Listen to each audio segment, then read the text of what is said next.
বলছে আল ফুরকান। এ কোরআন মানুষের মাঝে সত্য মিথ্যার পার্থক্য সৃষ্টি করে। সত্য মিথ্যার পার্থক্য সৃষ্টি করে। এখন আল্লাহ তাআলা সিয়াম বা রোজা পালন করার কথা বলেনি। এরপর আল্লাহ তাআলা বলছে, ফামান শাহিদা মিনকুম সাহারা ফালিয়ামসুম। আগে আল্লাহ তাআলা আগে বলে দিয়েছে এ মাহে রমজান কোরআন মাসের মাস, কোরআন নাজিলের মাস। দ্বিতীয় হলো এ কোরআন হলো মানুষের জন্য হেদায়েত। ৩ নাম্বার আল্লাহ তাআলা বলছে যারা হেদায়েতের পথের যাত্রী তাদের জন্য সুস্পষ্ট নির্দেশনা এই কোরআনের মাঝে আছে। ৪ নাম্বার আল্লাহ তাআলা বলছে এ কোরআন হলো সত্য মিথ্যার মাঝে পার্থক্য সৃষ্টিকারী। এরপর আল্লাহ তাআলা ৫ নম্বরে বলছে ফামান শাহিদু মিনকুম সাহরা ফালিয়াসুম। অতএব তোমাদের কেউ যদি এ মাহে রমজান পায় তাহলে সে যেন রোজা শুরু করে, রোজা রাখে। তাহলে রোজার নির্দেশ দেওয়ার আগে আল্লাহ তাআলা আমাদেরকে কোরআনের সাথে পরিচয় করিয়ে দিচ্ছে। কার সাথে? কোরআনের সাথে পরিচয় করিয়ে দিচ্ছে। তার মানে আল্লাহ তাআলা আমার রোজার আগে টার্গেট ঠিক করিয়ে দিচ্ছে যে তুমি রমজান মাস পেলে রোজা রাখবা, কিন্তু এই রমজান রোজা রাখার আগে তোমার টার্গেট হলো কোরআনকে তুমি হেদায়েত রূপে গ্রহণ করবা। কোরআনকে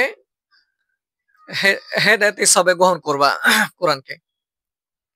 তাহলে আমরা যে বিষয় আলোচনা সেটা হলো পবিত্র মাহে রমজান বা আমরা মাহে রমজানে যে রোজা রাখি, এ রোজা রাখার দ্বিতীয় যে উদ্দেশ্য হলো কোরআনকে হেদায়েত রূপে গ্রহণ করা।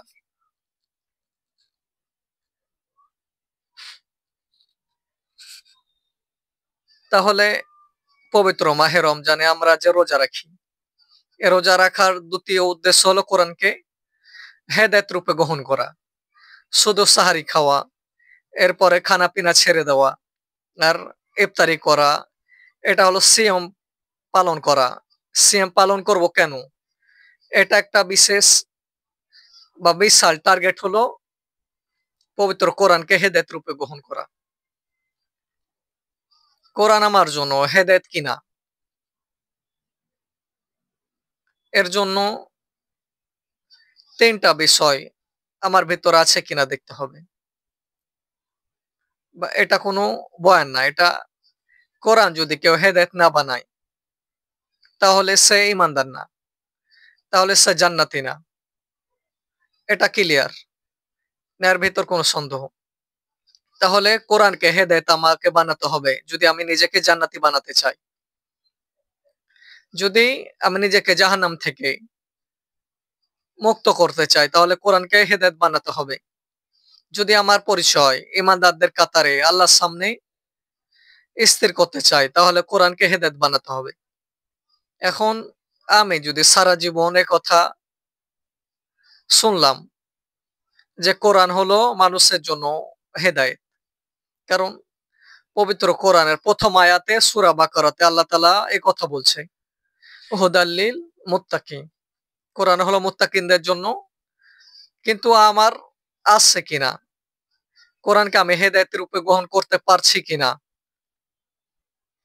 এর জন্য ৩টা বিষয় লক্ষ্য রাখতে হবে। মৌলিকভাবে মনে রাখবেন।